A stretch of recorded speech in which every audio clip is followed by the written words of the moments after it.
Hello friends, welcome to our channel. അപ്പോൾ നമ്മളൊന്ന് പറയാൻ പോകുന്ന നമ്മുടെ വിവോന്റെ X200 FEന്റെ ഒരു എന്താ പറയുക ഒരു റിവ്യൂ എന്ന് പറയുന്നത് നിങ്ങൾക്ക് പറയാം. ഓൾമോസ്റ്റ് ഇപ്പോൾ നമ്മൾ വാങ്ങിച്ച് ഉപയോഗിച്ച് തുടങ്ങിയിട്ട് ഒരു 1 വീക്ക് ആയിട്ടുണ്ട്.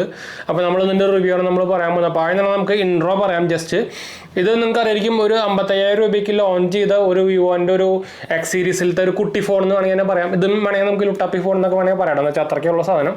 അപ്പോൾ ഇതാണ് ഫോൺ വരുന്നത്. നമ്മൾ എടുത്തിട്ടുണ്ടായിരുന്നത് ബ്ലൂ കളറായിരുന്നു. ഇതിനാകെ 3 കളറിൽ അവൈലബിൾ ഉള്ളത്, യെല്ലോ, ഇതുപോലെ ഈ ഒരു ബ്ലൂ, പിന്നെ ഒരു ഗ്രേ ആണുള്ളത്. 12 GB 256 GB വരുന്നുണ്ട്, 12 GB 512 GB വരുന്നുണ്ട്. അത് നിങ്ങൾക്ക് ഡിപ്പെൻസ് ഓൺ നിങ്ങൾക്ക് ഏതാണ് ഇഷ്ടം നോക്കിയെടുക്കാം. ഇതിന് ഓഫറും കാര്യങ്ങളൊക്കെ ഉണ്ടായിരുന്നു, നമ്മുടെ കാർഡ് ഓഫറും കാര്യങ്ങളൊക്കെ വരുന്നുണ്ടായിരുന്നു. നിങ്ങൾക്ക് ഇത് ഓഫ്ലൈൻ എടുക്കാം, ഓൺലൈൻ എടുക്കാം, 2 സ്ഥലത്തും അവൈലബിൾ ആണ്. അപ്പോൾ നിങ്ങൾക്ക് എവിടെ നിന്നാണോ എന്താ പറയുക പ്രൈസ് നല്ല ഡീറ്റെയിൽസ് ആയിട്ട് കിട്ടുന്നത്. ഞാനിത് ആക്ച്വലി ആമസോണിൽ നിന്ന് എടുത്തിട്ടാണ്, നമ്മുടെ സാംസങ്ങിൻ്റെ S23 എക്സ്ചേഞ്ചിൽ എടുത്തിട്ടുണ്ടായിരുന്നു. അപ്പോൾ നല്ല ഡീലിൽ നമുക്ക് കിട്ടിയിട്ടുണ്ടായിരുന്നു. പിന്നെ കഴിഞ്ഞ മാസം ലോഞ്ച് ചെയ്ത സമയത്തിലും എടുത്ത സമയത്താകുമ്പോൾ നമുക്ക് എക്സ്റ്റൻഡഡ് വാറണ്ടി ഓഫറും കാര്യങ്ങളൊക്കെ ഉണ്ടായിരുന്നു, 1 ഇയർ. അപ്പോൾ ഇതാണ് നമ്മുടെ ഒരു ഇനീഷ്യൽ എന്താ പറയുക ഒരു ഇൻട്രോ എന്നൊക്കെ വേണമെങ്കിൽ പറയാം. അപ്പോൾ എന്തായാലും നമുക്ക് വീഡിയോയിലേക്ക് പോകാം. നമ്മളിതിൽ പറയാൻ പോകുന്ന ഡീറ്റെയിൽ ആയിട്ടുള്ളൊരു പ്രോസും കോൺസൊക്കെയാണ് ഞാൻ ആക്ച്വലി ഇതിൽ നോട്ട് ചെയ്ത് വെച്ചിട്ടുണ്ട്. നമ്മളിതിൽ സ്ക്രിപ്റ്റഡ് ആയിട്ടുള്ള നോർമലി ബാക്കിയുള്ള വീഡിയോസ് ചെയ്യുന്ന ആൾക്കാരെ പോലെ നമ്മൾ സ്ക്രിപ്റ്റഡ് ആയിട്ടൊന്നും നമ്മൾ ചെയ്യുന്നില്ല. എല്ലാം ഉപയോഗിച്ചിട്ടുള്ള പ്രാക്ടിക്കലായിട്ടുള്ള യൂസേജ് ഒരു പ്രോസും കോൺസും ഭയങ്കര റിവ്യൂ എന്ന് വേണമെങ്കിൽ തന്നെ പറയാം. ഞാൻ നോർമലി ഇത് സാധാരണ വീഡിയോസ് നമ്മൾ ഫൈനാൻസ് വീഡിയോ ചെയ്യുന്ന പോലെ തന്നെ നമ്മൾ എന്താ പറയുക പ്ലാൻ ചെയ്തിട്ടും അതുപോലെ തന്നെ സ്ക്രിപ്റ്റ് ചെയ്തിട്ടൊന്നും ചെയ്യാറില്ല. അതുകൊണ്ടെന്ന് വെച്ചാൽ ഒരു എന്താ പറയുക നമുക്കൊരു ശരിക്കുള്ളൊരു റിവ്യൂ എന്നൊക്കെ വേണമെങ്കിൽ പറയില്ല, ശരിക്കുള്ളൊരു നമ്മുടെ വെർഡിക്റ്റ് എന്താ അത് നമ്മൾ പറയുന്നു, അത്രേ ഉള്ളൂ. അല്ലാണ്ട് നമ്മൾ സ്ക്രിപ്റ്റായിട്ട് ഇപ്പോൾ ഒരു ചാനൽ വലിയൊരു എന്താ പറയുക മീഡിയ ഹൗസ് ചെയ്യുന്ന പോലെയൊന്നും നമ്മൾ ചെയ്യുന്നില്ല. എന്ന് വെച്ചാൽ നമുക്ക് വേണ്ടത് നോർമൽ ആൾക്കാർക്കുള്ള ഒരു പ്രാക്ടിക്കൽ റിവ്യൂ ആണല്ലോ, എന്നിട്ടാണല്ലോ നിങ്ങൾക്കത് നല്ലതാണോ പൊട്ടയാണോ അനുസരിച്ച് വാങ്ങിക്കാൻ. അപ്പോൾ നമ്മൾ അതേപോലെ ഒരു സിമ്പിൾ പരിപാടിയിൽ ചെയ്യുന്നുള്ളൂ കേട്ടോ. അപ്പോൾ എന്തായാലും നമുക്ക് ഫോണിലേക്ക് പോകാം. ആദ്യത്തെ ഫോണിന് നിങ്ങൾക്ക് ഞാൻ അടുത്ത് ഓൾറെഡി കാണിച്ചു തന്നു. ഇത് അതിൻ്റെ കേസാണ് കേട്ടോ. ഇതിൻ്റെ കൂടെ നമുക്ക് ഏത് കളറാണ് നിങ്ങൾ വാങ്ങിക്കുന്നത് ആ കളറായിട്ടുള്ള ഒരു കേസും കിട്ടുന്നുണ്ട്. അത്യാവശ്യം നല്ല ക്വാളിറ്റി കേസാണ്. പക്ഷേ ഇതിൻ്റെ പ്രോബ്ലം കുറച്ച് സ്ലിപ്പറിയാണ്. അല്ലാത്ത പക്ഷം വലിയ നല്ല ക്വാളിറ്റിയുള്ള കേസ് തന്നെയാണ് കേട്ടോ. കുഴപ്പങ്ങളൊന്നുമില്ല, അത്യാവശ്യം കുഴപ്പമില്ലാണ്ടൊക്കെ ഉപയോഗിക്കാം. യെല്ലോ ആവണ പരിപാടിയൊന്നും വരുന്നില്ല എന്തായാലും. അപ്പോൾ എന്തായാലും നമ്മളിതിൽ ഞാൻ പ്രോസും കോൺസൊക്കെ നോട്ട് ചെയ്ത് വെച്ചിട്ടുണ്ട്. അപ്പോൾ ആദ്യത്തെ പ്രോസ് നിങ്ങൾ ഓൾറെഡി ഇവിടെ കാണുന്നുണ്ടായിരിക്കും. പ്രോസ് ആദ്യം ഞാൻ ഇരിക്കുന്നത് ക്യാമറയാണ്. ഇതിൻ്റെ നിങ്ങൾക്ക് അറിയായിരിക്കും, ഇതിൽ നമുക്ക് ബാക്കിൽ റിയർ ക്യാമറ സെറ്റപ്പിലാകുമ്പോൾ 50 മെഗാ പിക്സലിന് 2 8 മെഗാ പിക്സലിൻ്റെ ഒരു അൾട്രാവൈഡാണ് വരുന്നത്. ഫ്രണ്ടിൽ സെൽഫി വരുന്നതും 50 മെഗാ പിക്സലാണ്. അപ്പോൾ ഈ ക്യാമറാസ് എല്ലാം കിടിലെന്ന് വേണമെങ്കിൽ പറയാം. ഞാൻ ഫോട്ടോ സാമ്പിളും കാര്യങ്ങളൊക്കെ ഞങ്ങൾക്ക് കാണിച്ചു തരാം. ഇതിൽ ആക്ച്വലി ഒരു നെഗറ്റീവ് പറയാനുണ്ട്. ഞാൻ ക്യാമറ സെക്ഷനിൽ തന്നെ നെഗറ്റീവ് വരുന്നുണ്ട്. അത് ഞാൻ ആക്ച്വലി നമ്മുടെ കോൺസിൽ പറയാം കേട്ടോ. അപ്പോൾ ഇതിൽ പിന്നെ നമുക്ക് പറയാനുള്ളത് വേറൊരു പ്രോസ്. ഈ ക്യാമറ സെക്ഷനിൽ പറയുമ്പോൾ നമുക്കൊരു പ്രോസ് പറയാനുള്ളത് ഈ ഒരു ഓറ ലൈറ്റ് എന്ന സാധനമാണ്. നമുക്ക് നോർമലി ഒരു എന്താ പറയുക ഒരു നോർമൽ LED ലൈറ്റിന് പകരം അവർ ഓറ ലൈറ്റ് കൊടുത്തത് എനിക്ക് കുറച്ചുകൂടി ഇഷ്ടപ്പെട്ട സാധനം. എന്താ വെച്ചാൽ നമുക്കത് മൾട്ടിപ്പിൾ കളർ മോഡാക്കിയിട്ടും വാം കളറായിട്ടൊക്കെ ഫോട്ടോ എടുക്കാൻ പറ്റും. ഇപ്പം ഞാൻ വാം കളറിലാണ് നമ്മുടെ ലൈറ്റ് ഇട്ടേക്കുന്നത്. അപ്പോൾ അങ്ങനെ നമുക്ക് ഡിഫറെൻറ്റ് 2 മോഡൽ, അത്യാവശ്യം 2 മോഡലെങ്കിലും നമുക്ക് എടുത്തിട്ട് ഫോട്ടോ എടുക്കുമ്പോൾ ഒരു ഡിഫറെൻറ്റ് ലുക്ക് കിട്ടുമല്ലോ. അപ്പോൾ അങ്ങനെ നമുക്കൊരു എൻ്റെ ഒരു അഭിപ്രായത്തിൽ ഈ ഓറ ലൈറ്റ് എല്ലാവരും അവരുടെ ഫോണിൽ വെക്കണം എന്നാണ് എൻ്റെ ഒരു അഭിപ്രായം. എന്താ വെച്ചാൽ സാധാരണ ഇപ്പം ഞാൻ ഇതിൻ്റെ കോമ്പറ്റീഷനിൽ വരുന്ന ഒരു മോഡലാണ് ഈ സാധനം കണ്ടത്, നമ്മുടെ 13S. ഇതിലൊക്കെ നോർമൽ നമ്മുടെ LED ലൈറ്റാണ്. അപ്പോൾ ഇതിനായിട്ടും ബെറ്റർ എനിക്ക് തോന്നുന്ന ഓറ ലൈറ്റാണ്. കുറച്ച് LED ലൈറ്റിനെ വെച്ച് കമ്പയർ ചെയ്യുമ്പോൾ കുറച്ച് ബ്രൈറ്റ്നസ് കുറവുണ്ടെന്നാണ് ഒരു ഇതിന് ഈ ലൈറ്റിൻ്റെ ഒരു പ്രോബ്ലം എന്ന് പറയാനുള്ളത്. വേറെ കുഴപ്പമൊന്നുമില്ല കേട്ടോ. ക്യാമറ ആയിക്കോട്ടെ, മെയിൻ സെൻസേഴ്സും ബാക്കിയെല്ലാം കിടിലൻ ഒരു എന്താ പറയുക, ഇതിൽ നമ്മൾ ക്യാമറ എടുത്തു കഴിഞ്ഞാൽ ചെറിയൊരു പ്രോസസ്സിങ് ടൈം ഉണ്ട്. അത് കഴിഞ്ഞ് കഴിഞ്ഞാൽ കിടിലൻ ക്യാമറ ക്വാളിറ്റി എന്താ പറയുക ഔട്ട്പുട്ടാണ് നമുക്ക് കിട്ടുന്നത് കേട്ടോ. ഒരു രക്ഷയില്ലാത്ത സാധനം. നമുക്ക് എന്താ പറയുക നമ്മൾ എഡിറ്റിംഗ് ഒന്നും സെപ്പറേറ്റ് ചെയ്യേണ്ട, അവർ തന്നെ ചെയ്ത് തന്നോളല്ല. അപ്പോൾ നിങ്ങളൊരു അത്യാവശ്യം ക്യാമറ ഉപയോഗിക്കാൻ അറിയാത്ത ആൾക്കാർക്ക് പോലും ഈ സാധനം ഉണ്ടെങ്കിൽ സുഖമായിട്ട് നിങ്ങൾക്ക് ഉപയോഗിക്കാം. അങ്ങനെ അതാണ് ഈ വിവോ X200 FE സീരീസുകളുടെ അല്ലെങ്കിൽ X സീരീസ് ഫോണുകളുടെ വിവോൻ്റെ ഒരു പ്രത്യേകത. അപ്പോൾ ഞാനും എൻ്റെ പ്രൈമറി ഡിവൈസ് ആയിട്ട് ഉപയോഗിക്കുന്നത് നമ്മുടെ X200 Pro ആണ്. അപ്പോൾ ഇതിൻ്റെ ക്യാമറ വെച്ച് കമ്പയർ ചെയ്യുമ്പോൾ കമ്പയറബിൾ ആണ്. പക്ഷേ ഇതിൻ്റെ അത്ര എന്തായാലും വരില്ല, നിങ്ങൾക്ക് അറിയില്ല. അതിന് ഓൾമോസ്റ്റ് ഡബിൾ പ്രൈസ് വരുന്ന സാധനമാണ്. അപ്പോൾ അത് നിങ്ങൾക്ക് അറിയാവുന്ന പ്രത്യേകിച്ച് ടെലിഫോട്ടോ ലെൻസ് ഒന്നും അടുത്ത് കൂടെ പോകില്ല, അത് വേറെ കാര്യം. പക്ഷേ ഇതിലുള്ള ക്യാമറ സെറ്റപ്പ് അത്യാവശ്യം നല്ല സെറ്റപ്പാണ്, ഇൻക്ലൂഡിങ് 1 കോൺ ഞാൻ കോണിൽ പറയാം കേട്ടോ. അപ്പോൾ അതാണ് നമ്മുടെ ആദ്യത്തെ പ്രോസ് എന്ന് പറയാനുള്ളത്. നമുക്ക് എന്തായാലും ജസ്റ്റ് ക്യുക്കാക്കാൻ വെറുതെ എന്താ പറയുക വീഡിയോ ലെങ്ത് ആക്കണ്ടല്ലോ. അപ്പോൾ അടുത്ത പ്രോസ് എന്ന് പറയാനുള്ളത് നമ്മുടെ കോമ്പാക്ട്നെസ്സും അതുപോലെ തന്നെ ബിൽഡ് ക്വാളിറ്റിയാണ്. നല്ല ബിൽഡ് ക്വാളിറ്റി വരുന്നുണ്ട്, നല്ല കോമ്പാക്റ്റ് ആണ്, ഭയങ്കര പോർട്ടബിൾ ആണ്, ഭയങ്കര ലൈറ്റ് വെയിറ്റ് ആയിട്ട് നമുക്ക് ഫീൽ ചെയ്യും. പറയുമ്പോൾ ഒരു 190 ഗ്രാമിൻ്റെ അടുത്തൊക്കെ വരുന്നുണ്ടെങ്കിലും നല്ല എന്താ പറയുക കൊണ്ടുനടക്കാൻ നമുക്കൊരു ഹെഫ്റ്റായിട്ട് തോന്നുന്നില്ല, സുഖമായിട്ട് കൊണ്ടുനടക്കാം. അതുപോലെ തന്നെ ബിൽഡ് ക്വാളിറ്റി ആയാലും ഗ്ലാസ് ബിൽഡ് തന്നെയാണ് വരുന്നത്. രണ്ടും നമുക്ക് ഫ്രെയിമും മെറ്റൽ തന്നെയാണ് വരുന്നത്. കിടിലൻ ബിൽഡ് ക്വാളിറ്റി, ഒരു രക്ഷയില്ലാത്ത ബിൽഡ് ക്വാളിറ്റി, നല്ല പ്രീമിയം ബിൽഡ് ക്വാളിറ്റി കൊടുക്കുന്ന കാശിനുള്ള ബിൽഡ് ക്വാളിറ്റി ഇതിൽ തരുന്നുണ്ട് കേട്ടോ. അടുത്തെന്ന് പറയുന്നത് നമ്മുടെ ബാറ്ററി ആൻഡ് ഫാസ്റ്റ് ചാർജിങ്ങിനെ കുറിച്ചാണ്.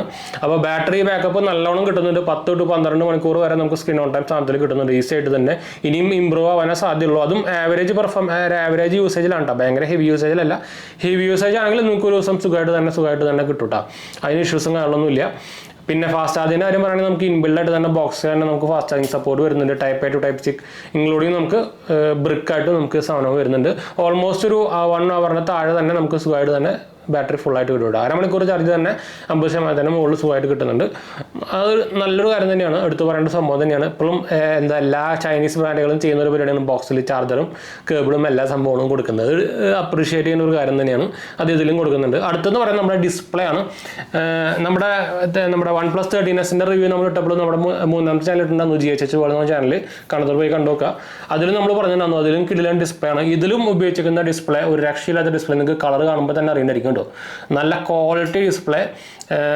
ബസ്സിലൊക്കെ നമുക്ക് അറിയാനേ പറ്റില്ല. അപ്പോൾ നല്ല കിടിലൻ ഡിസ്പ്ലേ നിങ്ങൾക്ക് ഗെയിമിങ്ങിനായിക്കോട്ടെ, എന്താ പറയുക, മീഡിയ കൺസപ്ഷൻ ആയിക്കോട്ടെ, ഫോട്ടോസ് നോക്കാനായിക്കോട്ടെ, എല്ലാത്തിലും one of the best display എന്ന് തന്നെ പറയാം. ഒരു കംപ്ലയിൻസും കാര്യങ്ങളൊന്നും പറയാനില്ല കേട്ടോ. ഇതിൽ ആക്ച്വലി ഒരു കംപ്ലയിൻറ്റ് ഡിസ്പ്ലേ സെക്ഷനിൽ പറയാനുള്ളത് ഫിംഗർ പ്രിൻറ്റിൻ്റെ പൊസിഷൻ താഴെയാണ്, അത് ഒപ്റ്റിക്കലാണ്. അത് ആക്ച്വലി പ്രോസിൽ വരുന്നതാണ്, അത് പോട്ടെ, നമുക്ക് എന്തായാലും ഇതിൽ തന്നെ പറയാം. അല്ല പ്രോസിൽ അല്ല, കോൺസിൽ പറയാൻ വരേണ്ടതാണ്. പക്ഷേ ഫിംഗർ പ്രിൻറ്റ് ഇനീഷ്യലി ഒരു പ്രോബ്ലം ഞാൻ ഫേസ് ചെയ്തത്, അത് ഞാൻ കോൺസിൽ എന്തായാലും പറയാം. ഇനിയപ്പോൾ അത് മിക്സപ്പ് ചെയ്യണ്ട. അപ്പോൾ പക്ഷേ സാധനം ഫാസ്റ്റൊക്കെ തന്നെയാണ്. അപ്പോൾ ഞാൻ വെച്ച് കഴിഞ്ഞാൽ ഉണ്ടോ അൺലോക്കായി, ഇഷ്യൂസും കാര്യങ്ങളൊന്നുമില്ല. ഡിസ്പ്ലേ ടോപ്പ് നോച്ച് തന്നെയാണ്. നിങ്ങൾക്ക് ഡിസ്പ്ലേ നിങ്ങൾക്കൊരു മെയിൻ എന്താ പറയുക ഘടകമാണ്, നിങ്ങൾ ഫോൺ എടുക്കുന്നവർക്ക് ഈ സാധനം കൺസിഡറബിൾ ആണ് കേട്ടോ. ചെറുതാണെന്നുള്ള പ്രശ്നം മാത്രമേ ഉള്ളൂ. 6.3 കോമ്പാക്ട് സെക്ഷനിൽ നമ്മൾ പറഞ്ഞു. പക്ഷേ അത് നല്ല സാധനമുണ്ട്, നമുക്ക് പിടിച്ച് കൊണ്ടു നടക്കാനും ഫോട്ടോ എടുക്കാനൊക്കെ നല്ല സുഖമാണ്. ഞാൻ പ്രത്യേകിച്ച് IP നമ്മുടെ X200 Pro ഉപയോഗിച്ചിട്ട് ഈ സാധനം ഉപയോഗിക്കുമ്പോൾ ഭയങ്കര എന്തോ കയ്യിൽ നിന്ന് എന്തോ സാധനം ഒഴിഞ്ഞ പോലെ തോന്നുന്നുണ്ട്. അടുത്തെന്ന് പറയുന്നത് നമ്മുടെ സർവീസാണ്. നമ്മുടെ വിവോൻ്റെ സർവീസിനെ കുറിച്ചും കാര്യമായിരിക്കും. ഇപ്പോൾ കറൻ്റ്ലി നോക്കുകയാണെങ്കിൽ one of the top service തരുന്ന ഒരു ബ്രാൻഡ് എന്ന് വേണമെങ്കിൽ പറയാം വിവോനെ. അത് മാക്സ് സീരീസ് ഫോണുകൾക്ക് ഇവർക്ക് സെപ്പറേറ്റ് ഒരു സർവീസ് സെഗ്മെന്റ് തന്നെ വരുന്നുണ്ട് കേട്ടോ. പിന്നെ അടുത്ത് വരുമ്പോൾ നമുക്കിതിൽ എന്താ പറയുക, ഇതിൻ്റെ പ്രൊട്ടക്ഷനാണ് വരുന്നത്. നമുക്ക് ഗ്ലാസും സംഭവങ്ങളൊക്കെ ഇവരുടെ പ്രൊപ്പറേറ്ററി ഗ്ലാസ് പ്രൊട്ടക്ഷനാണ് വരുന്നത്. പിന്നെ നമുക്ക് IP68 69 പ്രൊട്ടക്ഷനും വരുന്നുണ്ട്. അപ്പോൾ നിങ്ങൾക്ക് മഴയത്തും സംഭവത്തൊക്കെ സുഖമായിട്ട് പോയി ഫോട്ടോഗ്രാഫി കാര്യങ്ങളൊക്കെ ചെയ്യാം. ഇഷ്യൂസും കാര്യമൊന്നുമില്ല. പക്ഷേ വെള്ളം കയറി ഏതെങ്കിലും കാരണവശാലും വെള്ളം കയറി കഴിഞ്ഞാൽ വാറണ്ടി ഒന്നും കിട്ടില്ല കേട്ടോ.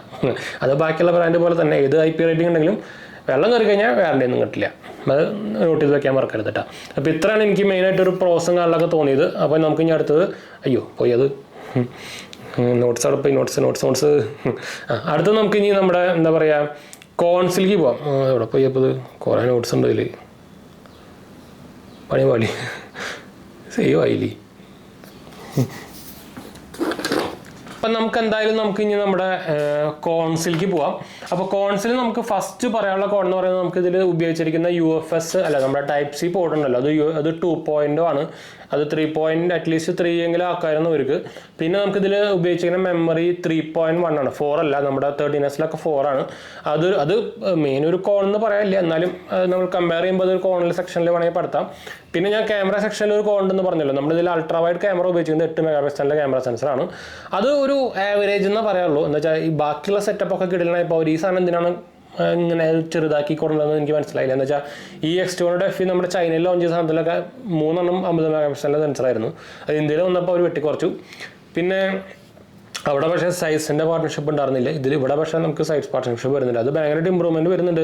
നമുക്ക് കുറേ എന്താ പറയുക ഫീച്ചേഴ്സും കാര്യങ്ങളൊക്കെ ക്യാമറ അതിൽ വരുന്നുണ്ട്, ഫിൽറ്റേഴ്സും കാര്യങ്ങളൊക്കെ ആയിട്ട് നല്ലൊരു കാര്യം തന്നെയാണ് സൈസിൻ്റെ. എന്നാലും അത് അവർക്ക് 50 തന്നെ ആക്കായിരുന്നു. അതെനിക്കൊരു ഭയങ്കരമായിട്ട് തോന്നി. പിന്നെ നമുക്കൊരു കോണായിട്ട് ഫീൽ ചെയ്ത് നമ്മുടെ ഫിംഗർ പ്രിൻറ്റ് സെൻസറിൻ്റെ സാധനത്തിലാണ്. ഞാൻ നേരത്തെ പറഞ്ഞല്ലോ, പറയുമ്പോൾ ഇതിൽ ഒപ്റ്റിക്കൽ ഫിംഗർ പ്രിൻറ്റ് സെൻസറാണ് വരുന്നത്. നമുക്ക് ഈ റേഞ്ചിൽ എന്തായാലും ഒരു അറ്റ്ലീസ്റ്റ് ഒരു എന്താ പറയുക അൾട്രാസോണിക് വെക്കണമായിരുന്നു. ഇപ്പോൾ എക്സാമ്പിളായിട്ട് നമ്മുടെ എന്താ പറയുക ഈ സാധനം IQ13 അൾട്രാസോണിക്കാണ് വരുന്നത്. ഈ റേഞ്ചിൽ തന്നെ വരുന്നൊരു ഫോണാണ് അത്. ഇതിൽ പക്ഷേ നമുക്ക് ഒപ്റ്റിക്കലാണ് വരുന്നത്. പക്ഷേ ഫാസ്റ്റും കാര്യങ്ങളൊക്കെ തന്നെയാണ്, കുഴപ്പങ്ങളൊന്നുമില്ല. പക്ഷെ പിന്നെ വേറൊരു പ്രോബ്ലം ചെയ്തതിൻ്റെ പൊസിഷൻ കണ്ട ഭയങ്കര താഴെയാണ് കണ്ടോ. അത് കുറച്ച് യൂസ്ഡ് ആവണം. പിന്നെ വേറൊരു സംഭവം ഞാൻ നോട്ടീസ് ചെയ്തത്, ഇതിൽ നമുക്ക് എന്താ പറയുക ഇനീഷ്യലി നമ്മൾ ഫിംഗർ പ്രിൻറ്റ് രജിസ്റ്റർ ചെയ്യില്ല. ആ സമയത്ത് ഭയങ്കരമായിട്ട് ടൈം എടുക്കുന്നുണ്ട് കേട്ടോ. പെട്ടെന്ന് രജിസ്റ്റർ ആവില്ല, എറേഴ്സ് കുറേ വരുന്നുണ്ട്. അതെനിക്ക് തോന്നുന്ന സോഫ്റ്റ്വെയർ ഇഷ്യൂ ആണ്. മിക്കതും അടുത്ത അപ്ഡേറ്റിൽ ശരിയായി വരാൻ സാധ്യതയുണ്ട്. ഇപ്പോഴത്തവർക്കും ചിലപ്പോൾ നിങ്ങൾ ഫേസ് ചെയ്തിട്ടുണ്ടായിരിക്കും. ഇതിൽ നമ്മൾ ഫിംഗർ പ്രിൻറ്റ് രജിസ്റ്റർ ചെയ്യുമ്പോൾ അത്യാവശ്യം നല്ല ടൈം എടുക്കുന്നുണ്ട് ഒരു ഫിംഗർ പ്രിൻറ്റ് ആഡ് ചെയ്യാനൊക്കെ. അതെനിക്കൊരു മെയിൻ ഒരു എന്താ പറയുക കോണായിട്ട് തോന്നിയിട്ടാണ്. അടുത്ത് നമുക്ക് പറയാനുള്ളതിൽ വയർലെസ് ചാർജിങ് സപ്പോർട്ട് വരുന്നില്ല. അത് മിസ് ചെയ്തു അവർ. അത് എന്താണോ മിസ് ചെയ്തത് എനിക്കറിയില്ല. പക്ഷേ എനിക്ക് എൻ്റെ അടുത്തൊരു പേഴ്സണൽ ഒപ്പീനിയൻ ചോദിക്കുകയാണെങ്കിൽ എനിക്ക് വലിയ ഈ പ്രോബ്ലം ഒന്നുമില്ല വയർലെസ് ചാർജ്. ഞാൻ നോർമലി വയർലെസ് ചാർജ് അങ്ങനെ ഉപയോഗിക്കാറൊന്നുമില്ല. പിന്നെ നമുക്കിതിൽ ഇ സിം സപ്പോർട്ട് അവർ മിസ് ചെയ്തു. അതും എനിക്കൊരു ഭയങ്കര നെഗറ്റീവായിട്ട് തോന്നി. ഇ സിം സപ്പോർട്ട് വേണ്ടായിരുന്നു, അത് അവർ മിസ് ചെയ്തിട്ടുണ്ട്. അത് എന്ത് ഉദ്ദേശിച്ചിട്ടാണ് അവർ ആക്ച്വലി അത് മിസ് ചെയ്തതെന്നൊരു പിടിയില്ല. എന്ന് വെച്ചാൽ നോർമലി നമുക്ക് ആവശ്യമുള്ളൊരു പരിപാടിയാണ്. എന്ന് വെച്ചാൽ ഞാൻ ആക്ച്വലി ഇതുപോലെ തന്നെ ഫോൺ നമ്മൾ റിവ്യൂവിന് വേണ്ടി വാങ്ങിക്കുമ്പോൾ തന്നെ നമ്മുടെ സെക്കൻഡറി സിം, തേർഡ് സിം ഒക്കെ നമ്മൾ ഇതുപോലെ ഷിഫ്റ്റ് ചെയ്യേണ്ട ആവശ്യം വരും. അപ്പോൾ ഞാനിതിന് മുമ്പിട്ടുണ്ടായിരുന്നത് ഇ സിം ആയിരുന്നു. അത് എനിക്കിപ്പോൾ ഇതിലേക്ക് മാറ്റാൻ വേണ്ടിയിട്ട് ഞാൻ ആക്ച്വലി അത് ഫിസിക്കൽ സിമ്മിലേക്ക് മാറ്റേണ്ടി വന്നു. അങ്ങനെ കുറച്ച് ഇഷ്യൂസും ഫേസ് ചെയ്തിട്ടുണ്ടാകുന്നു. വെച്ചാൽ മിക്ക ആൾക്കാരും ചിലപ്പോൾ ഇപ്പോൾ ഈ സിം ആയിരിക്കും ഉപയോഗിക്കേണ്ടാവുക. അപ്പോൾ അങ്ങനത്തെ ആൾക്കാർക്ക് കുറച്ച് പണിയാണ്. നിങ്ങൾ ഇപ്പോൾ ജിയോ ആണെങ്കിൽ ജിയോയുടെ സ്റ്റോറിൽ പോയിട്ട് അത് ഫിസിക്കൽ സിമ്മാക്കി മാറ്റേണ്ടി വരും. അത് മാറ്റണമെങ്കിൽ 50 രൂപ ചാർജ് ഒരു വാങ്ങിക്കുന്നുണ്ട്. അപ്പോൾ അതൊരു പ്രോബ്ലമായിട്ട് തോന്നിയിട്ടാണ്. അപ്പോൾ നമുക്ക് ലാസ്റ്റ് ഒരു കോൺ എന്ന് പറയാനുള്ളത് നമുക്കിതിൽ പെർഫോമൻസ് ആണ്.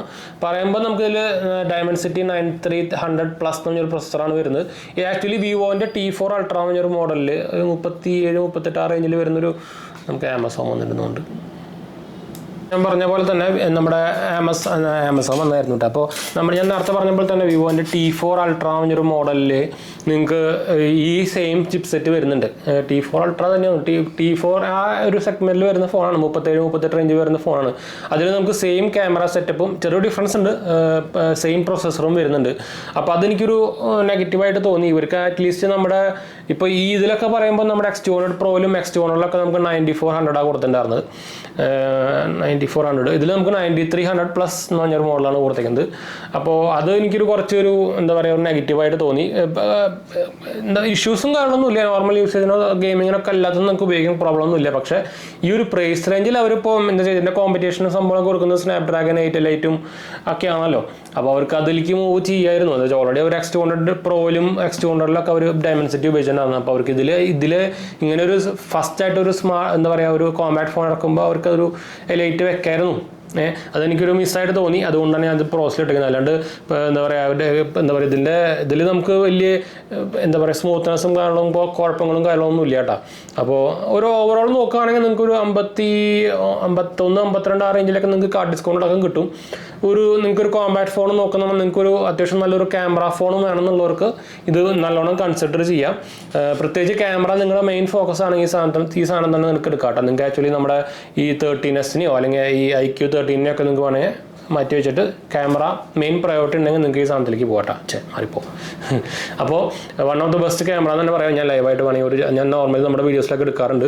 നമുക്ക് ലൈവായിട്ട് തന്നെ ഇപ്പോൾ ഒരു എന്താ പറയുക സെൽഫി എടുത്ത് ഞാൻ കാണിച്ചു തരാം. അതുപോലെ തന്നെ ഇതിൽ ആക്ച്വലി ഞാൻ മുമ്പും പറഞ്ഞിട്ടുണ്ടാകുമെന്ന് തോന്നുന്നുണ്ട്. നിങ്ങൾക്ക് പിടിക്കാനൊക്കെ ഭയങ്കര സുഖമുണ്ട്. കോമ്പാക്ട് ആയതുകൊണ്ട് ചെറിയൊരു പ്രോസസ്സിംഗ് ടൈം വരും കേട്ടോ നമ്മുടെ പിക്സൽ ഡിവൈസുകളിൽ പോലെ. അപ്പോൾ ഞാൻ എടുത്ത് കാണിച്ചു തരാം. ഇതിപ്പോൾ പോർട്രേറ്റ് എടുത്തിട്ടുണ്ടായിരുന്നു.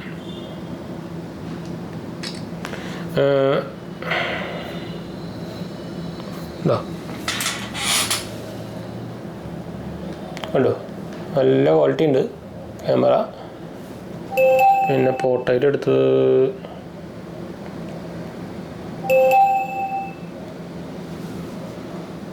ഉണ്ടോ, അത്യാവശ്യം നല്ല കുഴപ്പമില്ലാത്ത ക്വാളിറ്റി സംഭവം വരുന്നുണ്ട്. ഇഷ്യൂസും കംപ്ലയിൻസ് ഒന്നും വലിയ കാര്യമായിട്ടുള്ള കംപ്ലയിൻസ് ഒന്നും പറയാനില്ല. പ്രത്യേകിച്ച് ആക്ച്വലി ഇത് അവർ എനിക്ക് തോന്നുന്ന ക്യാമറനെ മാത്രം ഉദ്ദേശം വെച്ചിട്ട് ഇറക്കിക്കുന്ന ഒരു ഫോൺ പോലെ തോന്നി. അല്ലാത്ത പക്ഷം കുറച്ച് ഡൗൺഗ്രേഡ് എന്താ പറയുക കുറച്ച് കോൺസുകളും കാര്യങ്ങളൊക്കെ ഉണ്ട്. പക്ഷേ ഞാൻ പറഞ്ഞല്ലോ, നിങ്ങളൊരു ക്യാമറ സെൻട്രിക് ആയിട്ടൊരു ഫോൺ ഈ റേഞ്ചിൽ നോക്കുന്നുണ്ടെങ്കിൽ ഇത് തന്നെയാണ് ബെസ്റ്റ്. അല്ലാത്ത പക്ഷം നിങ്ങൾക്ക് വേറെ ഓപ്ഷൻസുകളുണ്ട്. ഇപ്പോൾ നിങ്ങൾ പെർഫോമൻസ് ഓറിയൻറ്റഡ് ആയിട്ടുള്ള ഒരു കുട്ടി ഫോണാണ് നോക്കുന്നുണ്ടെങ്കിൽ നിങ്ങൾക്ക് 13S എടുക്കാം. ഇഷ്യൂസും നല്ല പെർഫോമൻസ്, നമ്മൾ ക്യാമറ മോശം നല്ലതില്ല. പക്ഷേ നമുക്കിതിൽ 2 സെൻസർ മാത്രമേ വരുന്നുള്ള ഒരു ഇഷ്യൂ മാത്രമേ ഉള്ളൂ. ക്യാമറ സെൻസറും സംഭവമൊക്കെ സ്കിഡിൽ നിന്ന് തന്നെയാണ് ഇഷ്യൂസ്. ഇതിൻ്റെ ഞാൻ പറഞ്ഞല്ലോ ഫുൾ വീഡിയോ നമ്മൾ ഇന്നലത്തെ വീഡിയോയിൽ ഇട്ടുണ്ട്. ഇന്നലത്തെ നമ്മുടെ GHH പറയുന്ന ചാനലിട്ടുണ്ട്, കാണാത്തവർ പോയി കണ്ടു നോക്കാം കേട്ടോ.